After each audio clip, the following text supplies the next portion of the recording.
अस्सलाम वालेकुम दोस्तों, कैसे हैं? अच्छे हैं? मैं ठीक हूँ और उम्मीद करता हूँ कि आप लोग भी अच्छे और खैरियत से होंगे। आजकल एक वीडियो बहुत वायरल हो रहा है।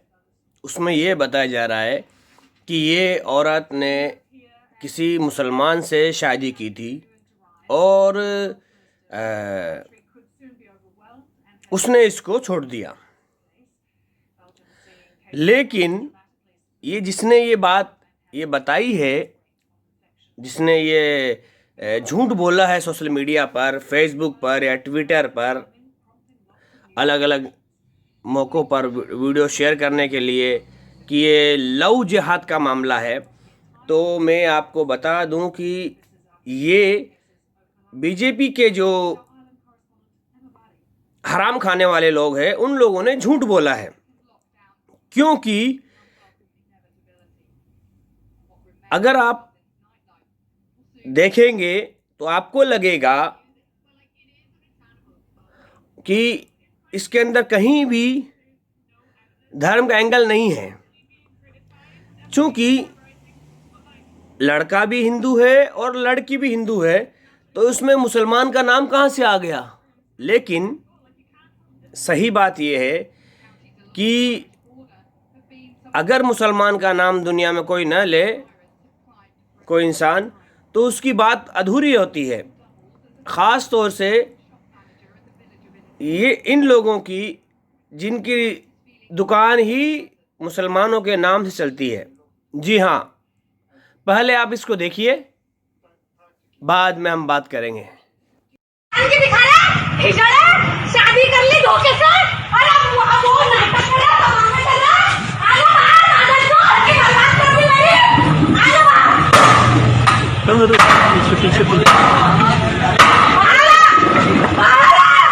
मेरे लाइफ बंद करेगा लक्ष्मी, ऐसी में देखा है। बाहर बताती हूँ मैं तेरे को। बाहर बताती हूँ। दो बच्चों का बाप निकला, तुम्हें तो छोड़ के भाग गया। ऐसा करा इसने मेरे साथ में, मेरी जिंदगी झंड कर दी पूरी तरह से। दो बच्चों का बाप निकला, मेरे से झूठ बोल के शादी कर ली आर्य समाज मंदिर से। क्यों छुपाया? तो ये बोल रही है कि मेरी शादी होकर के 2 साल हुआ है या जो भी है, और ये बोल रही है कि इसके 2 बच्चे हैं पहले से ही। असल में हुआ ये है कि जब इसने शादी कर ली, उसके बाद 2 साल बाद इसे मालूम हुआ कि इसके पहले से बच्चे भी हैं वगैरह वगैरह। और ये कौन है, इसके बारे में भी आपको तफसीर से बताएंगे।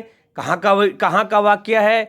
जब लड़की लड़के के घर पहुंची 2 साल बाद में, पहले लड़के ने अनाथ बताया था अपने आप को, लेकिन जब 2 साल बाद में लड़की इसके घर पहुंची तो उसको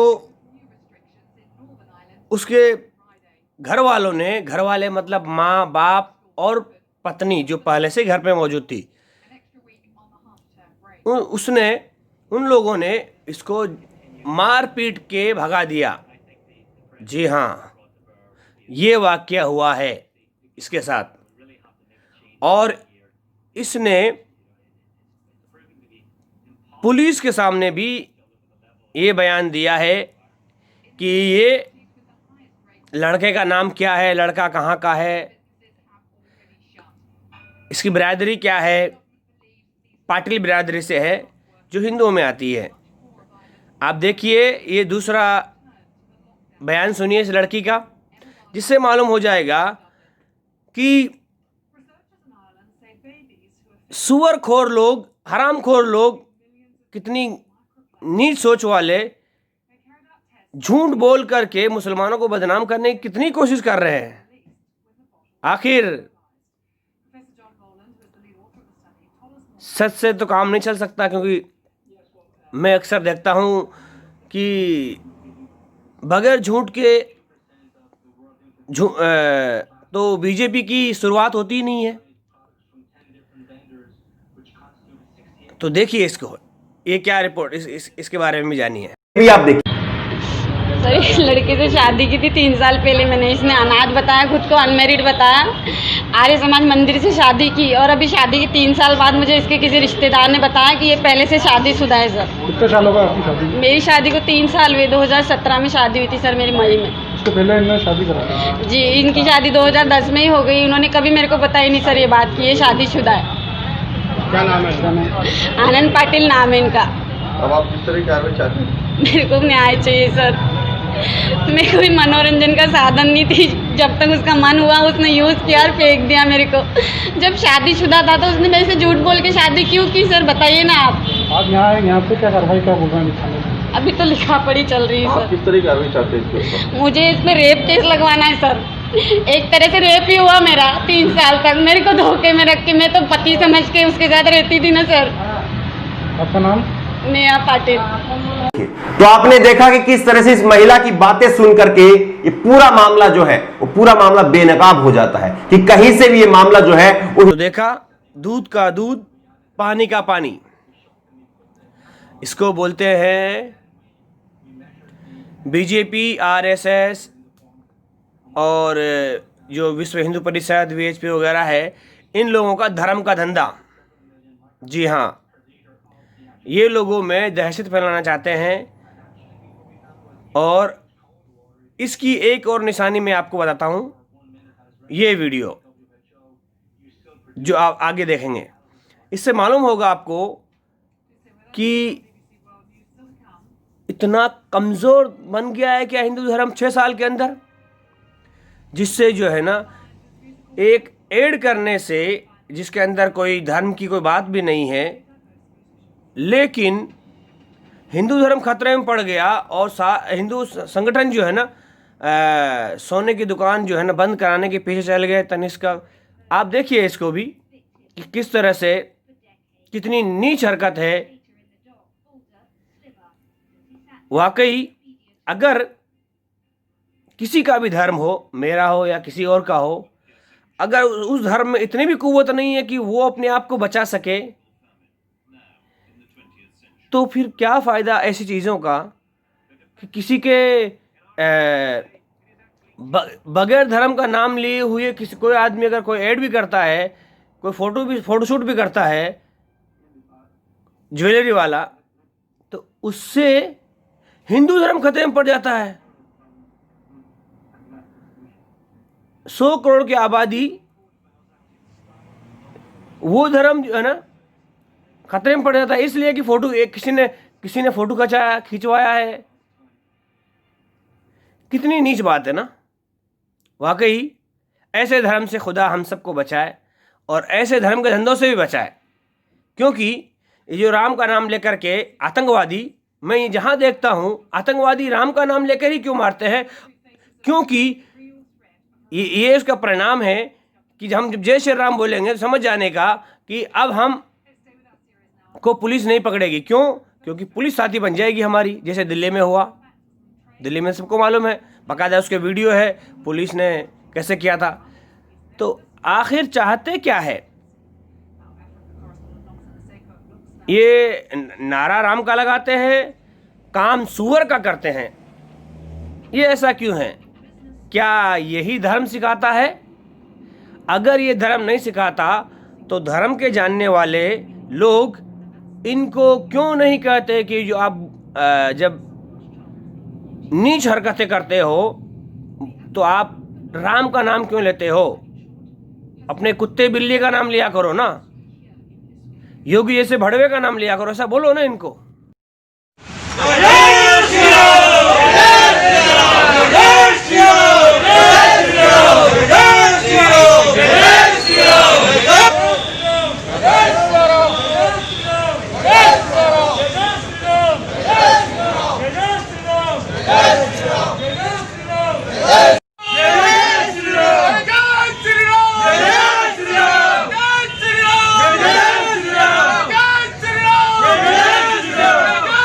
तू हिंदू बनेगा ना मुसलमान बनेगा, इंसान की औलाद है इंसान बनेगा।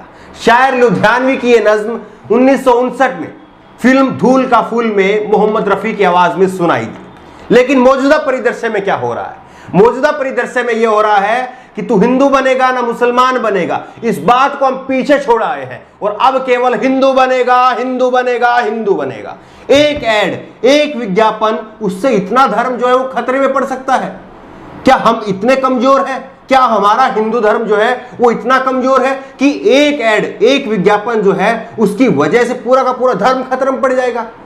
हम भाईचारे की बात करते थे और किस तरह से जो है वो तनिष्क के ऐड को लेकर के, तनिष्क के विज्ञापन को लेकर के चौतरफा हंगामा मचा हुआ है। पहले गुजरात से एक ऐसी खबर आई और अब खबर आई है कि इंदौर में, मध्य प्रदेश के इंदौर में, मामा शिवराज के शासन वाले इंदौर शहर में जो है तनिष्क के 3 शोरूम के बाहर हिंदू जागरण मंच के कुछ कार्यकर्ता पहुंच जाते हैं और कार्यकर्ता वहां पहुंच करके खुलेआम जो है वो गुंडागर्दी करते हैं, खुलेआम जो है वो धमकाने का काम करते हैं। और किस तरह से जय श्री राम, जो कि एक पवित्र नारा है, जय श्री राम मन को शांति देने वाला नारा है, जय श्री राम दया का प्रतीक है, लेकिन उस जय श्री राम के नारे को किस तरह से दंगाई नारे में बदल दिया गया है। वहां पर जाकर के जय श्री राम के नारे लगाए जाते हैं, जय श्री राम के नारे लगाए जाते हैं और बाकायदा तनिष्क शोरूम के मालिकों से, मैनेजरों से कहा जाता है कि आप एक माफीनामा शोरूम के अंदर लगाइए और एक माफीनामा शोरूम के बाहर लगाइए। एक बार ये वीडियो आप देखिए कि किस तरह से जो है धमकाया जा रहा है और किस तरह से खुलेआम जो है वो नारेबाजी की जा रही है। एक बार खुद से आप ये वीडियो देखिए।